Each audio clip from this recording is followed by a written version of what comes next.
Label عالم کا لگا ہوا ہے، ہمارے بدنوں پر لیبل عالم کا لگا ہوا ہے، اور 4 مسئلے پوچھو تو وہ بھی نہیں جانتے. ہے کہ میں عالم ہوں، اس کا مطلب یہ کہ ہم کہلاتے تو علماء ہیں، مگر ہم علماء نہیں ہیں، ہم تو فارغین ہیں. اب ہمارے لیے کوئی کام ہی نہیں رہا، نہ پڑھنا، نہ لکھنا، نہ دعوت، نہ تبلیغ، نہ یہ نہ وہ. ہم نے ایک پڑھانے کو پیشہ بنا لیا ہے، اس پیشے کے طور پر وہ ہم کام کرتے ہیں. میں نے کڑوی باتیں میرے بھائیوں بہت سنا دی، اور اتنی سخت کڑوی سنا دی ہیں کہ شاید کوئی دوسرا سنا بھی نہ سکے.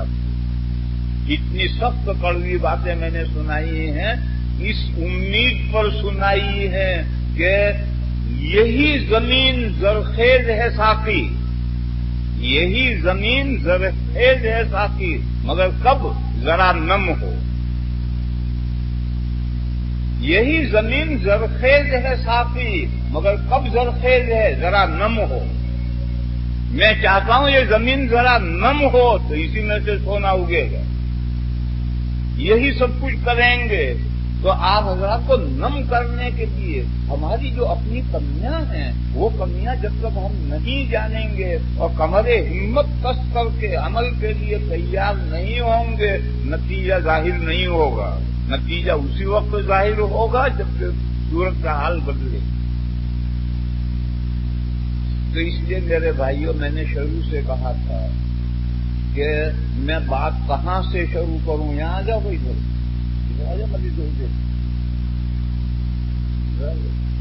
اور سمجھنا ہو یہاں بیٹھو، وہاں پیچھے سمجھ میں نہیں آتا. میں بیٹھا تھا مجھے سمجھ میں کچھ نہیں آ رہا سب کیا ہو رہا تھا. کئی اکابر تو بیٹھے ہیں جو سونے کے لیے بیٹھے، باقی میں بیٹھا تھا تو میری سمجھ میں کچھ نہیں آ رہا تھا.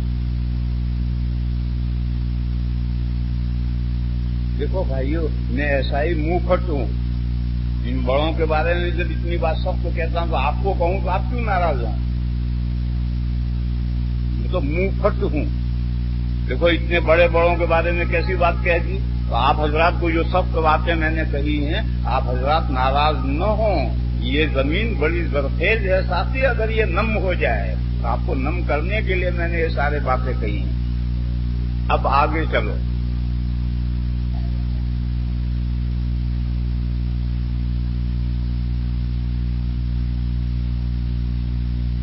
جب ہمارے یہ دوست احباب دیوبند آئے دعوت دینے کے لیے، میں نے ان کی دعوت منظور کر دی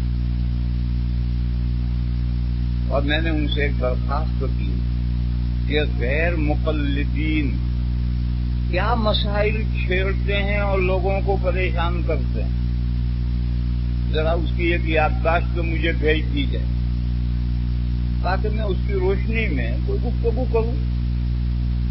تو یہ سارے بزرگ اکٹھا ہو گئے اور دادا آدم سے جتنے مسئلے اختلافی ہوئے جو سب لکھ کر مجھے بھیج.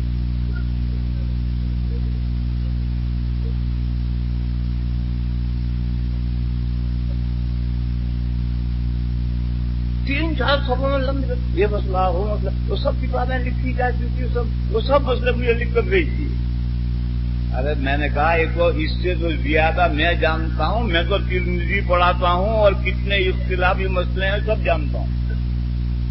یہ جو تم نے لکھے ہیں اگر آج ان کے جواب تو کل اگلا مسئلہ کھڑا کریں گے، پھر وہ جواب تو پھر اگلا مسئلہ کھڑا کریں گے. جتنے اختلافی مسئلے ہیں وہ ساروں پر کہاں سے گفتگو ہوگی؟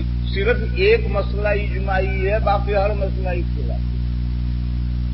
وہ ہے بے صرف کا مسئلہ. ابن المبارک نے فرمایا یہی خوش نصیب مسئلہ ہے جس میں کوئی اختلاف نہیں، باقی ہر مسئلے میں اختلاف.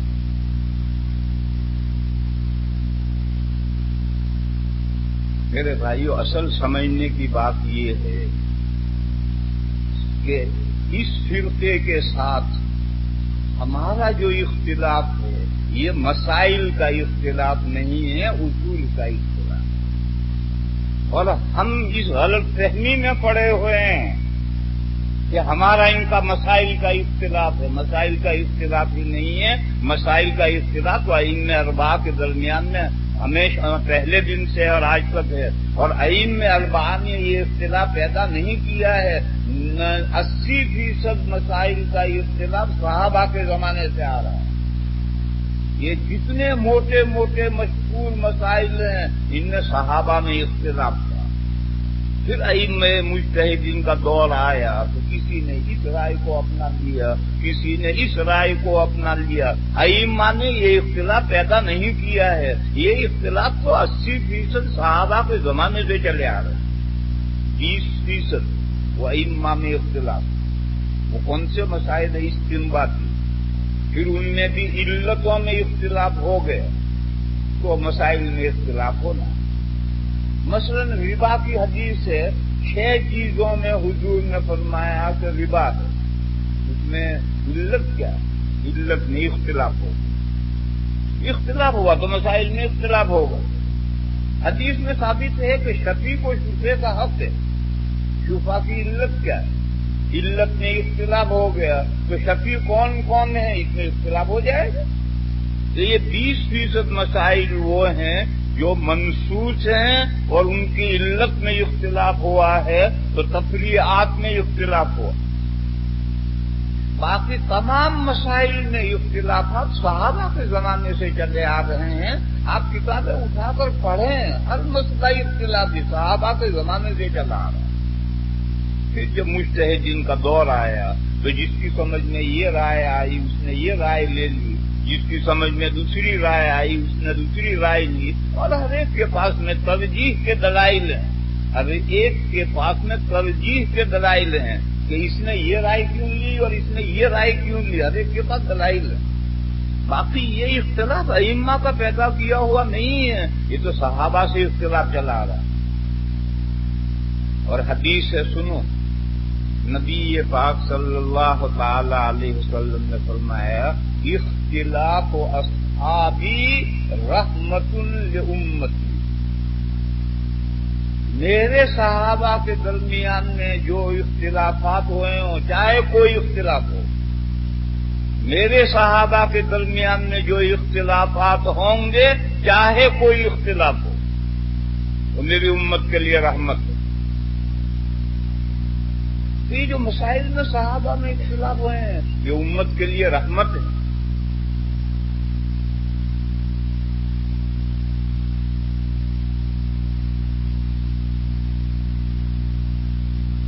اور آج ان غیر مقلدین کے ساتھ ان اختلافی مسائل کو یہ جھگڑے ہوتے ہیں تو رحمت کہاں ہوئی؟ تو زحمت ہوئی.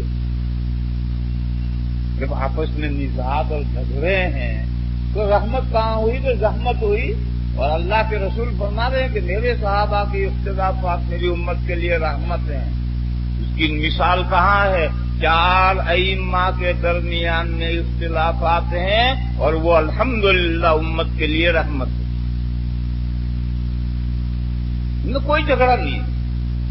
دیوبند میں بڑی تعداد شافعی طلباء کی ہے. تمل ناڈو کے، کیرل کے تمام شافعی دارالعلوم دیوبند میں پڑھتے ہیں. ہمارے پاس پڑھے ہوئے ہیں.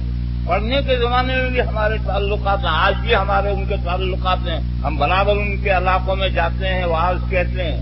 اور وہ شافعی ہیں، ہم بھی، ہمارا ان کا کوئی جھگڑا نہیں. یہ میرا بھائی عبداللہ بیٹھا ہے، میرے پاس پڑھا ہے، مجھ سے محبت کرتا، مجھے بھی اس سے تعلق ہے.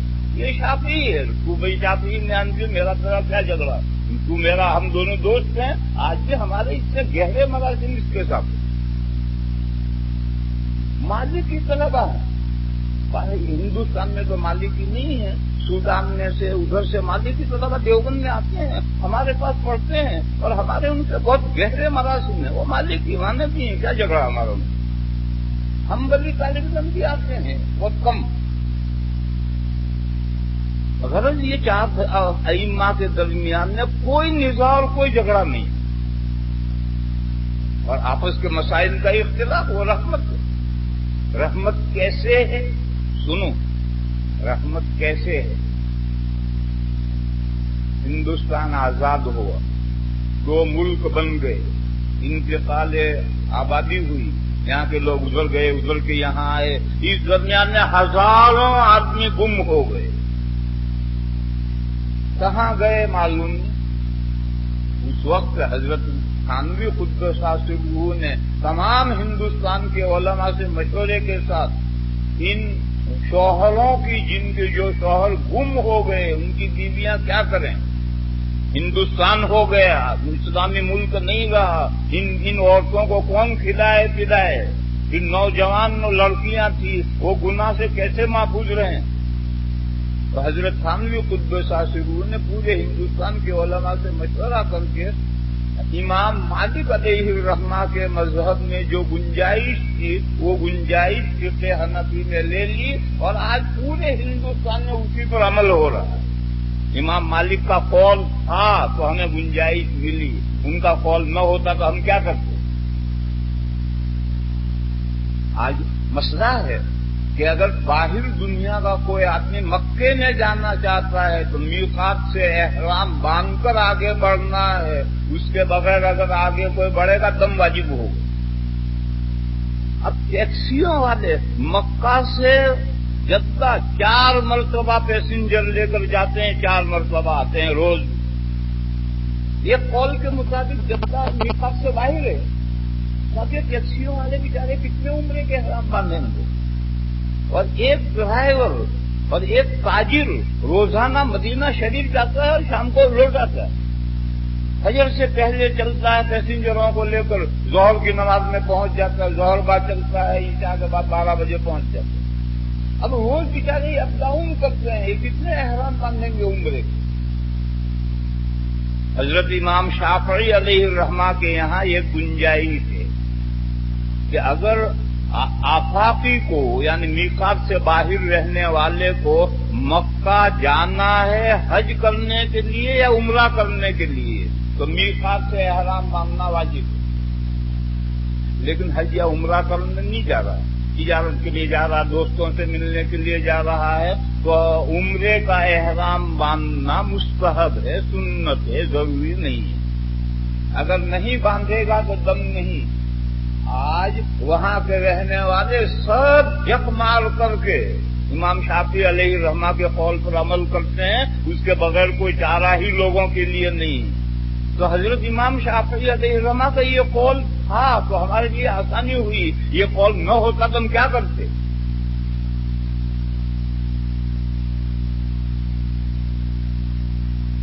حرم شریف میں ایک امام، ایک بڑے بزرگ تھے شیخ حمید شیخ حمید، وہ مغرب بعد سوالوں کے جواب دیتے۔ ایک سوال کسی نے کیا کہ حج کے زمانے میں ایک اور حائضہ ہے اور ابھی وہ پاک نہیں ہوئی تو اس کا قافلہ روانہ ہو رہا، اور جب تک طواف زیارت نہیں کرے گی حج مکمل نہیں، اور حالت حیض میں طواف زیارت کر نہیں سکتی، کیا کرے وہ اور رہ نہیں سکتی، اسے جانا ہے اور اس نے طواف زیارت نہیں کیا۔ تو شیخ نے جواب دیا، میں سننے والوں نے بیٹھا تھا، شیخ نے جواب دیا کہ اس مسئلے میں امام ابو حنیفہ رضی اللہ عنہ کے یہاں گنجائش، رضی اللہ عنہ ہی کہا تھا انہوں نے کہ اس مسئلے میں امام ابو حنیفہ رضی اللہ عنہ کے یہاں گنجائش ہے کہ وہ حالت حیض میں اچھی طرح سے کپڑے پہن کر حالت حیض ہی میں طواف زیارت کر لے اور ایک بڑے جانور کی قربانی کرے، دم دے، اونٹ کی دم دے، گائے بھینس کا دم دے۔ انہوں نے بتایا کہ امام ابو حنیفہ کے یہاں گنجائش ہے، اگر ایسی کوئی مجبوری ہے تو امام ابو حنیفہ کے مطلب پر عمل کرے، اسی حالت حیض میں اچھی طرح سے کپڑے پہن کر طواف زیارت کرے گی اور بڑا جانور دم دے کر۔ یہ انہوں نے مسجد حرام میں مغرب کا یہ فتویٰ دیا کہ امام ابو حنیفہ علیہ الرحمہ کے یہ گنجائش تھی تو دوسرے فقہا نے اس سے کام لیا، اگر یہ گنجائش نہ ہوتی تو کیسے کام لیتے؟ دیکھو، اختلاف کے رحمت ہونے کا یہ مطلب ہے، یہ مطلب نہیں ہے کہ جو چاہو کرو، یہ مطلب نہیں ہے، جو چاہو کرو یہ مطلب نہیں ہے، ایک منہجیت ضروری ہے، ورنہ ششدر ہو کر رہ جاؤ گے، چوراہے پر ششراہے پر کھڑے ہو جاؤ گے، نہ ادھر کے رہو گے نہ ادھر کے رہو گے۔ منہجیت ضروری ہے، ایک منہج پر چلو، لیکن ایسی جب الجھنیں آئیں تو بائی پاس نکالو. یہ بائی پاس ہے جو الجھنوں کے وقت نکلے گا، ورنہ منہجیت ضروری ہے. اور اگلا سنو، بعض لوگ ہنسے، ہوا مول صاحب نے بائی پاس بتا دیا.